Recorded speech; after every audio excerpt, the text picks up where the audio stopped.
Mengapa ketika kita mengalami kekecewaan, butuh waktu lama untuk sembuh? Berapa lama waktu yang dibutuhkan seseorang untuk pulih dari rasa kecewa? Apa yang bisa dilakukan agar tidak terlalu lama merasa kecewa?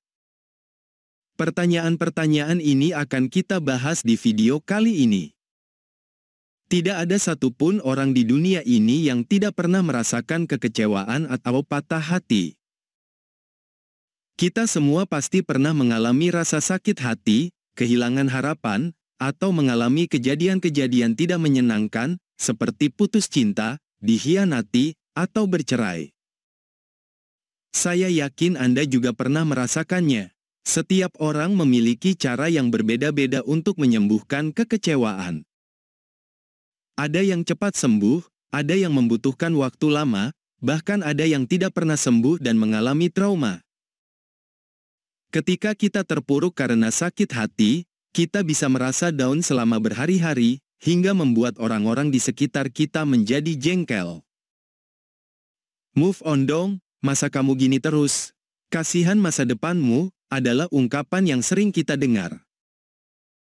Ketika kita mengalami patah hati atau kecewa, kita bisa merasa sangat stres.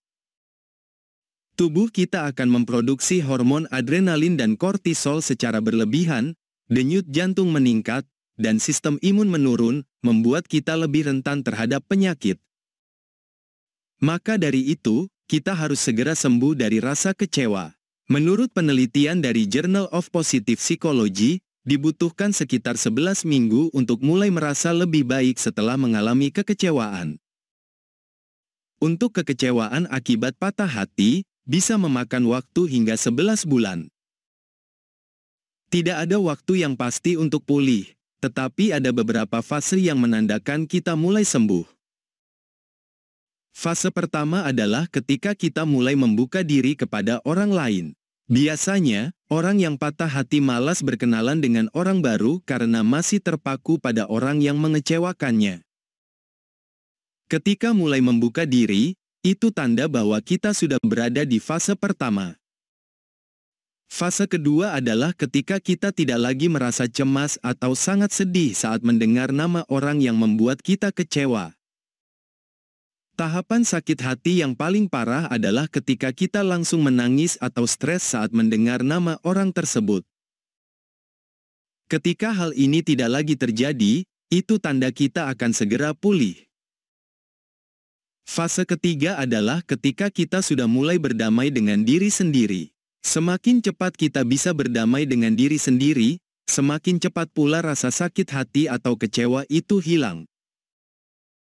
Kita tidak bisa memaafkan atau berdamai dengan orang lain jika belum berdamai dengan diri sendiri. Obat yang paling mujarab untuk mengobati rasa kecewa adalah mencintai diri sendiri.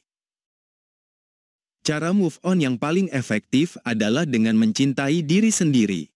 Kita berhak mendapatkan kehidupan terbaik, dan ketika kita masih kecewa, kita merusak pikiran, hati, dan tubuh kita. Memaafkan kesalahan yang sudah lalu adalah langkah pertama untuk mencintai diri sendiri. Selanjutnya, terbuka terhadap perasaan sedih dan sakit hati. Jangan berpura-pura baik-baik saja jika masih merasa sedih atau marah. Akui semua perasaan tersebut karena menerima perasaan seperti itu memudahkan kita untuk sembuh. Jangan menyalahkan diri sendiri terlalu lama. Pola pikir tidak bahagia, sedih, depresi, stres, dan pusing akan dirasakan saat kita diputuskan oleh pasangan atau teman. Kritik yang terlalu keras terhadap diri sendiri hanya akan membuat kita semakin terpuruk.